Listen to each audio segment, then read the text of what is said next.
بسم اللہ الرحمن الرحیم۔ معزز سامعین السلام علیکم۔ آج میں پھر آپ کی خدمت میں حضرت یوسف علیہ السلام کا واقعہ لے کر حاضر ہوا ہوں۔ یہ ایپیسوڈ 9 ہے۔ اس سے پہلے 8 ایپیسوڈ آپ کی خدمت میں پیش کر چکا ہوں۔ ان 8 ایپیسوڈز میں آخری ایپیسوڈ حضرت یوسف علیہ السلام اور زلیخا کی شادی اور حضرت یوسف علیہ السلام کو زلیخا سے کتنے بیٹے ہوئے۔ تو آئیے ہم اپنا آج کا موضوع شروع کرتے ہیں۔ تو ہمارا آج کا موضوع یہ ہے کہ اہل مصر نے جب قحط کے 7 سال گزرے تو ان 7 سال کے آخری 40 دن بغیر کھائے پیے کیسے گزارے۔ حالانکہ ہم نے سنا ہے کہ جانداروں میں صرف اونٹ ہی زیادہ دن زندہ رہ سکتا ہے بغیر کھائے پیے۔ تو آج آپ کو خدا تعالیٰ کا کرم ایسا دکھائیں گے کہ آپ یاد رکھیں گے۔ تو آئیے ہم اپنا آج کا موضوع شروع کرتے ہیں۔ ملک ریان جب بالکل بوڑھا ہو گیا تو تمام کاروبار بھی بادشاہی کا حضرت یوسف علیہ السلام کو دے دیا اور خود کو شاندشینی اختیار کی۔ حضرت یوسف علیہ السلام کو جب اپنی سلطنت کے کل اختیار مل گیا تو وہ خلق اللہ کی پرورش کرنے لگے۔ وہ قدر حاجت کے غلے کو رعیت کے ہاتھ بیچنے اور صدقہ بغسرت فقیروں اور محتاجوں کو دیتے۔ کچھ مدت کے بعد قحط سالی آئی، یہاں تک کہ 1 من غلے کا نرخ 2 دینار ہو گیا اور تمام گرد و نواح اطراف سے مصر کی رعیت جمع ہو کر حضرت یوسف علیہ السلام کے پاس آئی اور کہنے لگے کہ غلے کو سارا غیروں کے ہاتھ نہ بیچا جائے۔ اگر ایسا کیا جاتا رہا تو وقت قریب ہے کہ ہم لوگ بھوک کے مر جائیں گے۔ یہ سن کر حضرت یوسف علیہ السلام نے فرمایا، تمام خلق اللہ کا اس میں برابر حق ہے، اگر ہم نہ دیں تو لوگ محتاج رہیں گے، لہٰذا ان کو دینا لازمی ہے، اور غلے سے محروم رکھنا سخت گناہ کا کام ہے۔ اگر ان لوگوں کے ہاتھ نہ بیچوں گا تو یہ لوگ بھوک کے مر جائیں گے۔ تب بقدر حاجت کے بیچتے رہے، یہاں تک کہ سارے ملک میں کسی کے ہاتھ میں 500 درہم اور دینار نہ رہا، اور سب کا سب حضرت یوسف علیہ السلام کے خزانے میں داخل ہو گئے۔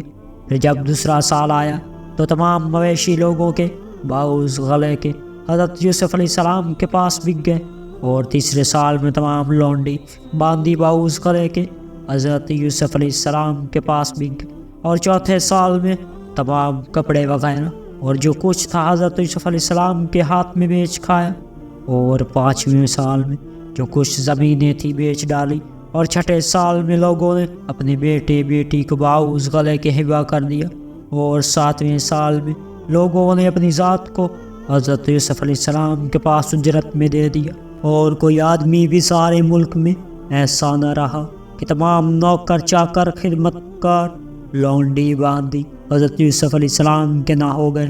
یہ حال دیکھ کر تمام خلائق تعجب میں تھی اور کہتی تھی کہ ہم نے کبھی ایسا بڑا بادشاہ نہیں دیکھا اور نہ کبھی سنا۔ حضرت یوسف علیہ السلام نے جب خلق اللہ کو غریب و ناچار دیکھا تو پھر بادشاہ ریان بن ولید سے کہا، شکر اس خدا کا ہے کہ اس نے مجھ کو کیا کیا نعمتیں بخشی۔ اگر ہر بال کے منہ میں 100 زبانیں بھی ہوں تو بھی شکر نعمت اس کا ادا نہ ہو سکے گی۔ یہ سن کر ریان بن ولید نے کہا، حق ہے آپ جو فرماتے ہیں، میں کلیتاً دستبردار ہوں، اور میں حضرت یوسف علیہ السلام کو اختیار دیتا ہوں کہ جو ان کی مرضی مبارک میں آئے وہی کام خلق اللہ میں کرے۔ پھر حضرت یوسف علیہ السلام نے فرمایا، میں نے اہل مصر کو خدا کی راہ پر آزاد کر دیا، اور تمام مال و اسباب جس اس کا تھا اسی کو واپس دے دیا۔ روایت ہے کہ حضرت یوسف علیہ السلام زمانہ قحط میں ہرگز کھانا نہیں کھاتے تھے اور تمام خلق اللہ کی موافقت کرتے تھے۔ لوگوں نے کہا، آپ کیوں نہیں آسودہ ہو کر کھانا کھاتے اور بھوکا رہتے، اور آپ کے ملک مصر میں خزانوں انبار اس قدر ہے؟ یہ سن کر حضرت یوسف علیہ السلام نے فرمایا، میں ڈرتا ہوں اگر میں سیر ہو کر کھاؤں تو باقی لوگ بھوکے پیاسے ہیں، میں ان کو بھول جاؤں اور ان کو نظر انداز کر دوں، اور سیر ہو کر کھانا کھانا یہ کام ملک کے سرداروں کا نہیں ہے، اور آئندہ خدا کو کیا جواب دوں گا۔ جب 7واں سال تمام ہوا اور تقریباً 40 دن اور باقی تھے اور کچھ اناج و غلہ مصر میں باقی نہ رہا، لوگ شدید بھوک کی وجہ سے حضرت یوسف علیہ السلام کے پاس آ کر ملتجی ہوئے۔ حضرت یوسف علیہ السلام لوگوں کا حال دیکھ کر بہت متردد ہوئے اور آدھی رات کو اٹھ کر خدا کی درگاہ میں تضرع و زاری کی، اے رب العالمین، تیرے بندے بھوک کی وجہ سے مرے جاتے ہیں، اگر تو رحم نہ کرے گا تو تمام مخلوق ہلاک ہو جائے گی، تب خدا کا رحم ہوا اور ایک آواز غیب سے آئی، اے یوسف تو میرا پیارا ہے، تو کچھ بھی غم مت کر کہ تیری صورت ہی کو لوگوں کی غذا کر دوں گا، یعنی تیری صورت و جمال کو دیکھ کر لوگ آسودہ پیٹ ہو جائیں گے۔ بس اس حکم کو پاتے ہی حضرت یوسف علیہ السلام میں ایک میدان میں جا بیٹھے اور تمام لوگوں کو وہاں بلایا اور اپنا چہرہ مبارک سب کو دکھاتے رہے۔ حضرت یوسف علیہ السلام کا چہرہ مبارک دیکھتے ہی اللہ تعالیٰ کے فضل و کرم سے لوگوں کی بھوک پیاس جاتی رہی اور پھر ان کو کھانا کھانے کی حاجت نہ رہی۔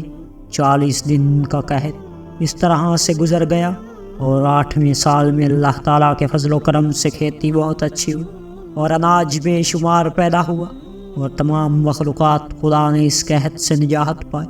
اور ایک روایت میں ہے کہ ایک لڑکا اندھا مادرزاد اس کو حضرت یوسف علیہ السلام کے پاس لائے تاکہ حضرت یوسف علیہ السلام اس کے واسطے خداوند قدوس سے دعا کریں کہ اس کی آنکھیں اچھی ہو جائیں۔ تو حضرت یوسف علیہ السلام نے اپنا چہرہ مبارک اس لڑکے کی طرف کیا اور اپنے روشن چہرے کی شعائیں اس پر ڈالی، تو خدا کے فضل و کرم سے اس لڑکے کی آنکھیں ٹھیک ہو گئی۔ تو آج کا ہمارا موضوع یہیں پر ختم ہوا۔ انشاءاللہ نیکسٹ ایپیسوڈ جلد آپ کی خدمت میں پیش کر دیے جائیں۔ اگر میری ویڈیوز آپ کو پسند آئے تو ان کو لائک کیجیے اور چینل کو سبسکرائب کیجیے گا، اور سبسکرائب کرنے کے ساتھ بیل آئیکن ضرور دبائیے گا تاکہ نئی آنے والی ویڈیوز فوراً ہی آپ کے پاس پہنچ جائے۔ وما علینا الا البلاغ المبین۔